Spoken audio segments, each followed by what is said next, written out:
Martín Romeni, licenciado en Historia, nuestro profe, de que nos viene a tomar un poquito de lección, pero hoy me parece que va a estar un poquito más tranquilo. Así que nos vamos a conectar con él. Martín Romeni, licenciado en Historia. Y obviamente un amigo de la casa, nuestro columnista estrella, el licenciado en Historia, Martín Romeni, en Jugando con Fuego. ¿Cómo le va, Martín? Hola, buenas tardes. ¿Cómo están, Fer, Ale? ¿Todo bien? ¿Cómo está, profe? ¿Todo bien? Todo tranquilo, todo tranquilo. Espero que hayan estudiado, sí, porque tengo muchas preguntas. Sí, sobre sí, todo para me agarró con profe. Sí, me agarró indigestión a mí este tema de hoy. A ver, ya que sabemos, obviamente nosotros sabemos de antemano, pero mejor que Martín nos cuente de qué vamos a hablar hoy con Martín Romeni en Jugando con Fuego.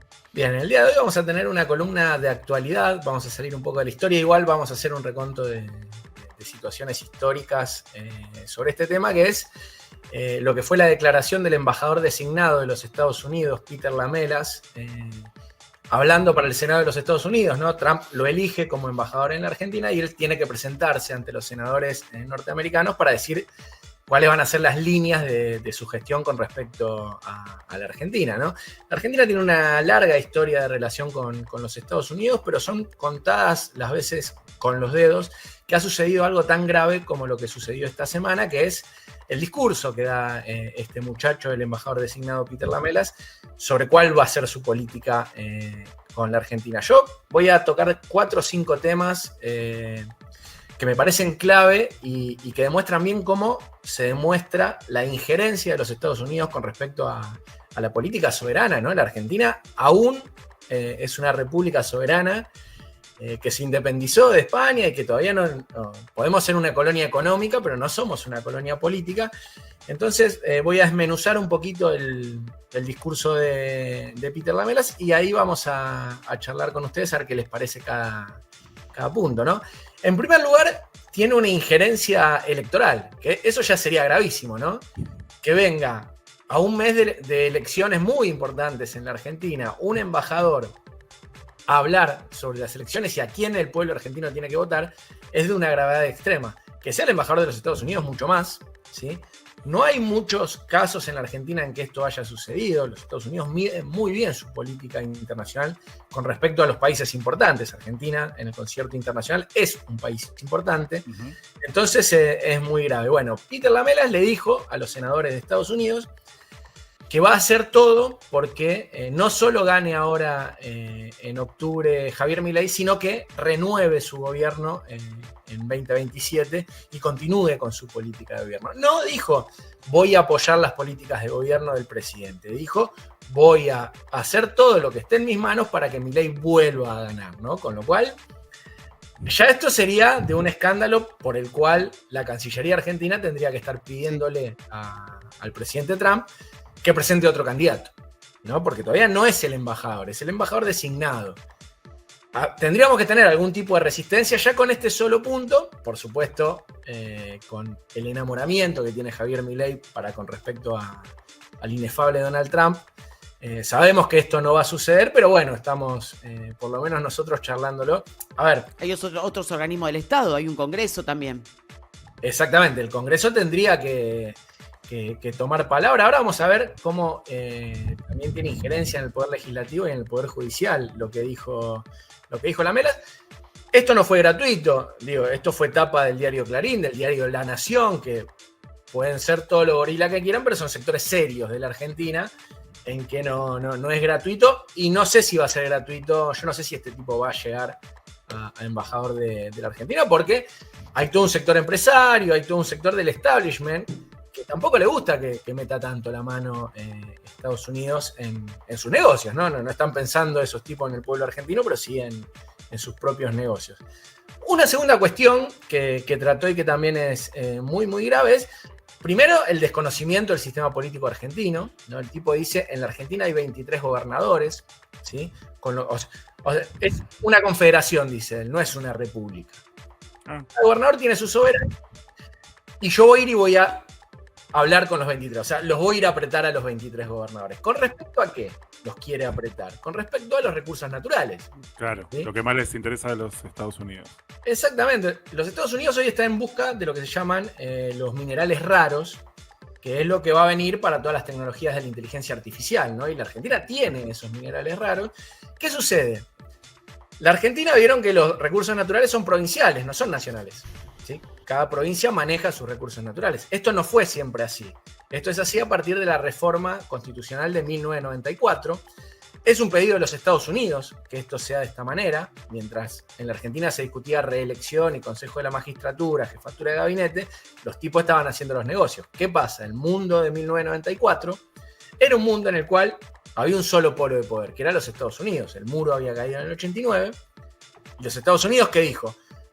Quiero balcanizar el poder en la Argentina. ¿De qué manera? Y cuando haya un gobierno que no sea afín a los Estados Unidos, puedo negociar con los gobernadores. ¿Cuál es la realidad de hoy? Que esos gobernadores están negociando con China, no con los Estados Unidos. ¿Sí? Okay. El litio lo está consumiendo China, el oro lo está consumiendo China, parte de vaca muerta la está consumiendo China, entonces los Estados Unidos, por eso dice esto la Mela, no es casualidad ni es simple. Pero bueno, ahí tenemos otra inferencia. Desconocimiento total del sistema político argentino y meter la mano ¿en qué? En la soberanía, ¿no? Porque somos un país soberano y no está bien que él infiera qué hacemos nosotros con lo que estipula nuestros recursos naturales los manejamos de forma soberana.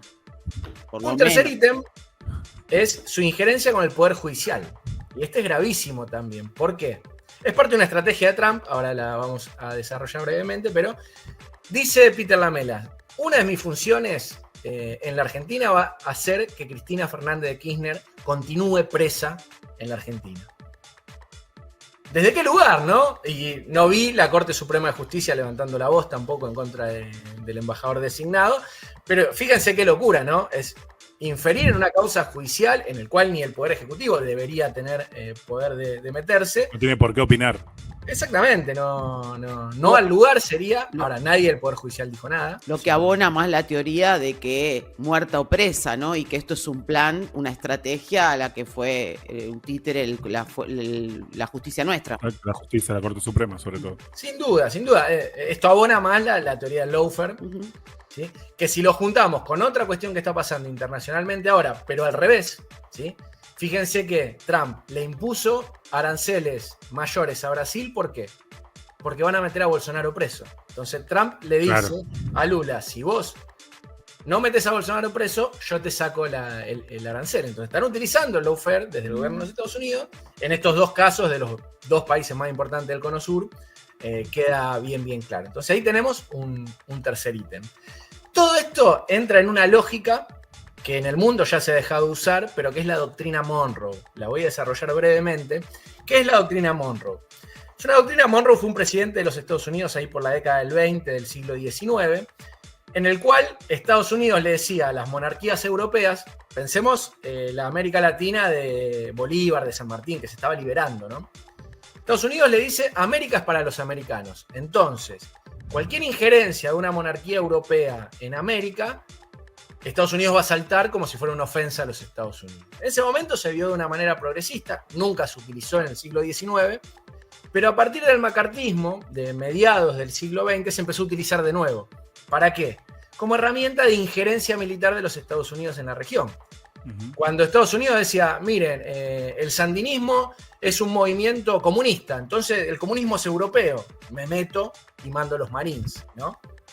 Esa es la teoría Monroe, muy a grandes rasgos, que se utilizó muchísimo con las dictaduras latinoamericanas del siglo XX, y que se rompió ¿cuándo? Cuando hubo una invasión europea en América Latina y Estados Unidos no hizo nada, con las Malvinas. Claro. Cuando fuera de la guerra de Malvinas, ¿qué dijeron los milicos argentinos? Doctrina Monroe. Y Estados Unidos dijo, no, OTAN. No. Hay un acuerdo ahí más no importante. Ahí no les sirvió. Y lo dejaban afuera.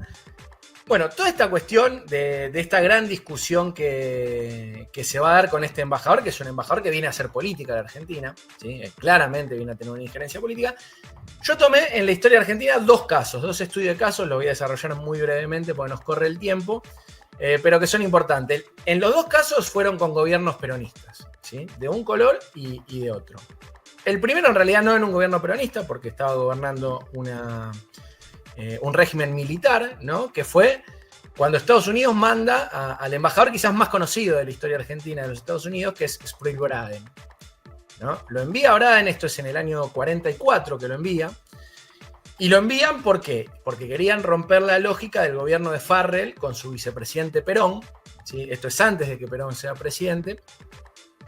¿Y Braden qué hace? Lo que hace es tratar de aunar fuerzas con toda la oposición política para derrocar ese gobierno militar. ¿Sí? Y hace una marcha. Imagínense el embajador de Estados Unidos encabezando una marcha de 200.000 personas, alta marcha, ¿no? Una marcha muy, muy populosa que se llamó Marcha por la Constitución y la Libertad. Esta marcha fue desde Congreso hasta Recoleta y juntó a sectores variopintos, desde los sectores más conservadores hasta el Partido Comunista. Digo, hubo una gran unión. Pensemos que el Partido Comunista en ese momento era un aliado de guerra de los Estados Unidos en la Segunda Guerra Mundial, ¿no? Tiene que ver con eso. Esta presión que hace el embajador de los Estados Unidos con esta marcha para con el gobierno de Farrell es el detonante de ¿qué? De que lo rajen a Perón y lo metan en cana en la isla Martín García. Perón va preso por esta marcha. ¿Sí? La preliminar era el 17 de octubre, claro. Luego deviene el 17 de octubre, devienen el llamado a elecciones y la campaña de Perón, ¿cuál fue? Braden o Perón. ¿Sí? Ahí tenemos un estudio de caso muy, muy importante de un embajador con injerencia. Y el segundo caso que vamos a ver es en la década de los 90, ¿sí? En el gobierno peronista de Carlos Saúl Menem. Ahora está esa serie nefasta para mí, perdón, porque te genera empatía con un personaje que hizo volar un pueblo, por ejemplo, ¿no? Totalmente de acuerdo. Es muy grave. Cuando esas cosas se toman en tono de comedia, es muy grave. Pero bueno, el gobierno de Menem, con un canciller que era Guido Di Tella, ¿sí? Planteó las relaciones con los Estados Unidos en la década de los 90 como relaciones carnales. ¿Sí? Salió el canciller argentino. ¿Cómo son las relaciones? Son unas relaciones de una carnalidad espectacular, dijo el tipo, ¿no? Dando a entender lo que luego sucedió, ¿no? El sometimiento, más que relaciones carnales, fue una violación lo que hubo de parte del gobierno, porque no hubo ni siquiera consentimiento del pueblo argentino. Ellos podrían decir sí, votando, pero de nuevo, fíjense cómo una nación se puede relacionar con otra mucho más poderosa. Cuando le preguntan, dice que están teniendo relaciones carnales, ¿sí? Mientras, ¿qué sucedía en la Argentina? Vendía todo el patrimonio nacional, ¿no? Se vendía lo que fue Somisa, se vendía Aerolíneas Argentinas, se vendía YPF, se vendía absolutamente todo. Es importante verlo porque es la fotografía en que tenemos que ver esta nueva etapa de relaciones carnales, que ya empieza con las privatizaciones, ¿no? Se está privatizando AISA, que va a ser el primer pasito, y fíjense cómo Donald Trump utiliza la política económica como política de guerra. ¿Por qué? Porque si el gobierno argentino sale a decir algo en contra de este embajador Peter Lamelas, ¿qué va a hacer el gobierno de Trump? Va a dejar de apoyar a Argentina en el juicio de YPF. Tienen a YPF de rehén. Fíjense cuando ustedes ven el caso de YPF en los medios de comunicación y cómo Trump defiende o sale, es porque esto va a generar un grado de dependencia colonial mucho más fuerte del que ya tenemos. La verdad, Martín, más claro, imposible. Creo que lo ilustraste de la mejor manera, la actualidad mezclada con la historia, y qué mejor que con estos ejemplos como las relaciones carnales de la época del señor Menem, que ilustrarlo así para que la gente entienda lo que estamos viviendo hoy y cómo se relaciona todo y cómo todo vuelve a transcurrir en este país, que es como una rueda que nunca acaba y que siempre giramos alrededor de ella como ratones de laboratorio, ¿no? Mientras ellos siguen teniendo relaciones carnales, como bien vos decías. Seguir divulgando para cuando vayamos a votar entender esto que nos estamos vendiendo, ¿no? Sin duda, sin duda. Y es importante lo que dicen ustedes, ¿no? Que haya medios alternativos dando un poquito esta discusión, que es mucho más difícil, lo nuestro es de boca en boca, pero es una tarea noble que hay que realizar. Bueno, ya para la próxima, volvemos a la historia, vamos a hablar de lo que fue la guerra del Paraguay. El conflicto, les adelanto algo nada más, el conflicto bélico más importante de la historia de América Latina, vamos a tratar. Wow. ¿No? Una guerra que duró 6 años. Está muy bien, así me preparo estudiando, profe. Así, ya todos saben. La bolilla, ¿eh? Gracias, profe. La verdad que no se ve que está bueno hoy. Está en vacaciones el profe, por eso. Suscriptores de Jugando con Fuego, y ya saben. Ahí Martín ya nos adelantó el tema de la semana que viene. Martín Romeni, licenciado en Historia, un placer como siempre tenerte. Bueno, les mando un abrazo, gracias, nos vemos en el